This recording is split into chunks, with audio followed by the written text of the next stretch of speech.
सिंहासन हिल उठे राजवंशों ने भ्रकुटी तानी थी, गुमी हुई आज़ादी की कीमत सबने पहचानी थी, दूर फिरंगी को करने की सबने मन में ठानी थी, कूद बुंदेले हर बोलों के मुंह हमने सुनी कहानी थी, खूब लड़ी मर्दानी वो तो झांसी वाली रानी थी।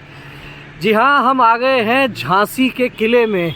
झांसी की रानी लक्ष्मीबाई जो अपने साहस और शौर्य के लिए आज भी हम कह सकते हैं कि शौर्य की मिसाल, जीती जागती मिसाल जिसको कहा जा सकता है, ऐसी लक्ष्मीबाई जिस किले में रहती थी, जिस किले से उन्होंने अंग्रेज़ों के साथ संघर्ष किया, उस किले की प्राचीर आप देख सकते हैं। आगे चलते हैं और दिखाते हैं आपको झांसी का यह अभेद्य दुर्ग जो भारतीय संघर्ष का परिचायक है। तो चलते हैं आगे झांसी के किले में। यहाँ किले में advance sound and lighting show के कार्य का भी जो है वो लोकार्पण अभी पिछले दिनों किया गया है। मुख्यमंत्री योगी आदित्यनाथ जी का इसमें नाम आ ही रहा है, लोकार्पण किया गया। अनुराग शर्मा यहाँ के सांसद, वे यहाँ रहे, आप देख सकते हैं। और ये आप जैसे आगे बढ़ते हैं तो यहाँ से आपको टिकट लेनी होती है। ये मुख्य दरवाज़ा, और ऊपर की तरफ देखिए आप, क्या ऊंचाई है, गजब। और पत्थर बाहर भी पहाड़ों वाले पत्थर यहाँ किले पर आप देख सकते हैं। यहाँ से आप झांसी शहर देख सकते हैं। इस तरफ आगे बढ़ते हैं, देखते हैं। ये हम आ गए भीतर और आते ही बाएं हाथ की तरफ झांसी दुर्ग का एक परिचय यहाँ दिया हुआ है।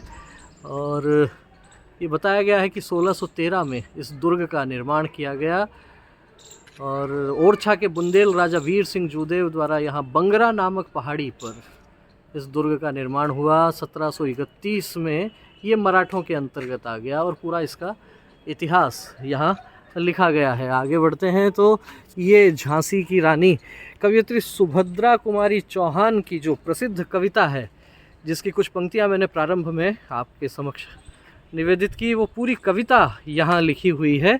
कानपुर के नाना की मुँह बोली बहन छबीली थी, लक्ष्मीबाई नाम पिता की वह संतान अकेली थी, नाना के संग पढ़ती थी वह नाना के संग खेली थी, बरछी ढाल कृपाण कटारी उसकी यही सहेली थी।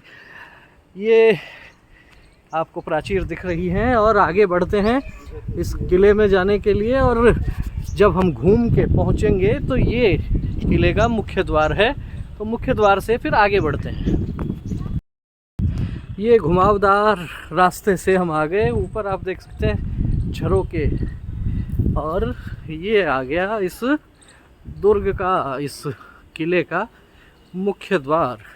मुख्य द्वार हमने देखा, बहुत ही अद्भुत ये मुख्य द्वार है और इसके पास दोनों तरफ छोटी छोटी तोप लगी हुई हैं। हम प्रवेश करेंगे इस मुख्य द्वार से, दोनों तरफ दाहिनी तरफ बाईं तरफ दोनों तरफ छोटी छोटी तोप हैं। और ये मुख्य द्वार है बहुत ही सुंदर और अपने भीतर अनेक कथाएं समेटे हुए झांसी के किले का यह मुख्य द्वार, लोहे के गेट। और जब भीतर चलते हैं तो दो रास्ते आते हैं, लेकिन उसके पहले आप देख सकते हैं बैठने के लिए अच्छी खासी व्यवस्था है।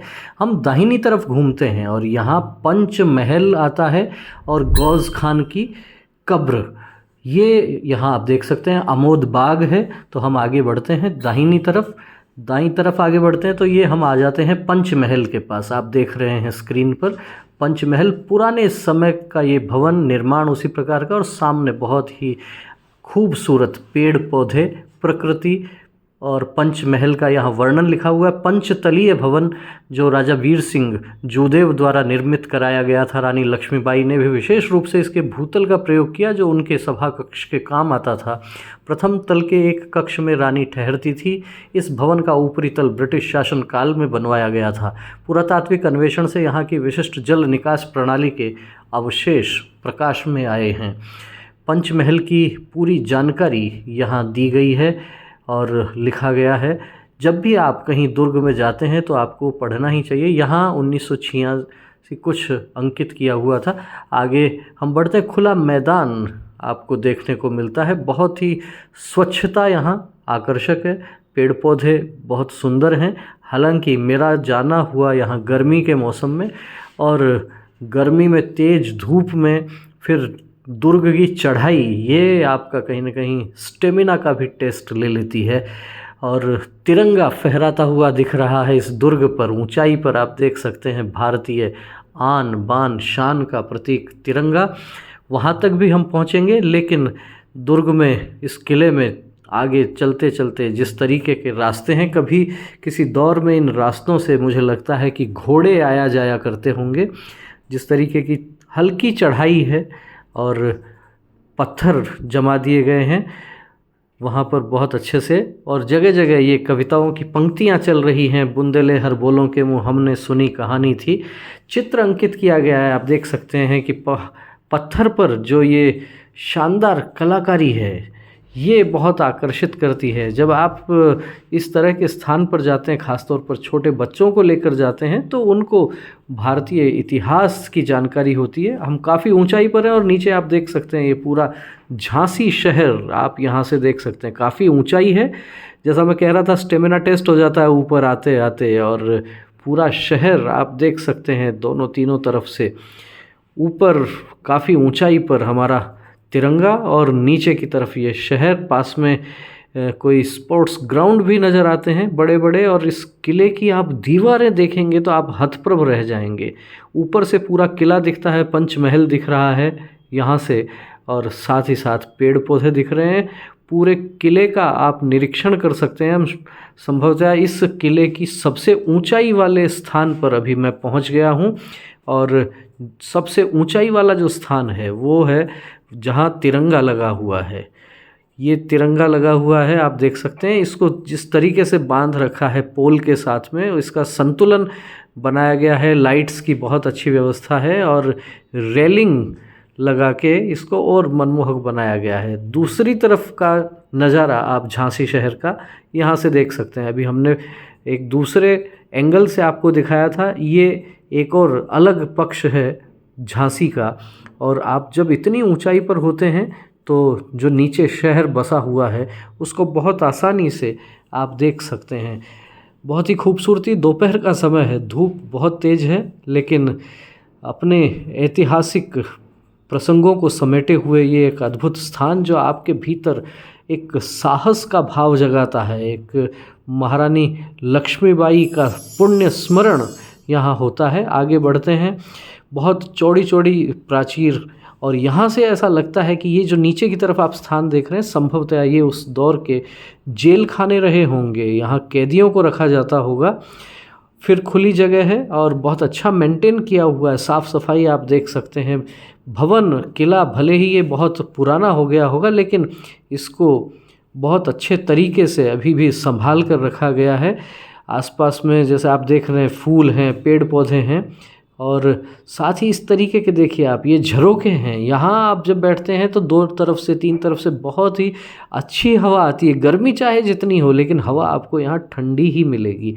तो बहुत सुकून के साथ आप घूमते घूमते थक जाएं तो ऐसी जगह पर बैठ सकते हैं।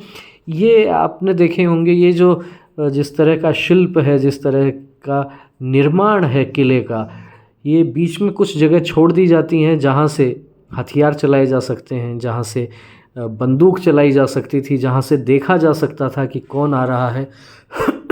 आपकी सुरक्षा के लिए भी ये एक महत्वपूर्ण दृष्टिकोण हो सकता है। किलों का जो निर्माण होता था वो किस तरह से अभेद्य रह सकते हैं, और कैसे ऊंचाई से पता लग जाए कि यदि कोई दुश्मन आ रहा है दूर से तो आप सतर्क हो जाएं पहले ही, और अपनी तैयारी आप किस हिसाब से कर सकते हैं, किस तरह से आप दुश्मन का मुकाबला कर सकते हैं। तो उसी बात को ध्यान में रखते हुए किलों का निर्माण होता था, और ख़ास तौर पर किलों की जो ऊपरी भाग होता था किलों का, उसकी संरचना इस प्रकार की होती थी, बाहर से होने वाले आक्रमणों का मुकाबला किया जाए, और यदि दुश्मन आपके नज़दीक आ रहा है तो उसको किस तरह से मुंह तोड़ जवाब दिया जा सकता है। आप देख सकते हैं निश्चित रूप से बहुत ही अद्भुत यह किला। तो ये है झांसी का वह गौरवशाली दुर्ग जिसके साथ जुड़ी हुई हैं महारानी लक्ष्मीबाई की यादें। आज भी ये हमारे स्वाभिमान और संघर्ष शौर्य का प्रतीक है ये किला। तो जब भी कभी आना हो झांसी की तरफ एक बार ज़रूर आएँ। इस दुर्ग में अपने आप में बहुत बड़ा इतिहास है। तो कैसा लगा आपको ये वीडियो अच्छा लगा हो तो इसे लाइक करें, अधिक से अधिक लोगों तक शेयर करें। फिर मिलेंगे एक और ऐसे ही विशेष वीडियो के साथ। जहाँ भी हम जाएंगे वहाँ का गौरव, वहाँ का इतिहास, वहाँ का स्वाभिमान आप तक लाने का ज़रूर प्रयास करेंगे। बने रहिए द विवेक व्यूज़ के साथ। बहुत बहुत धन्यवाद। नमस्कार।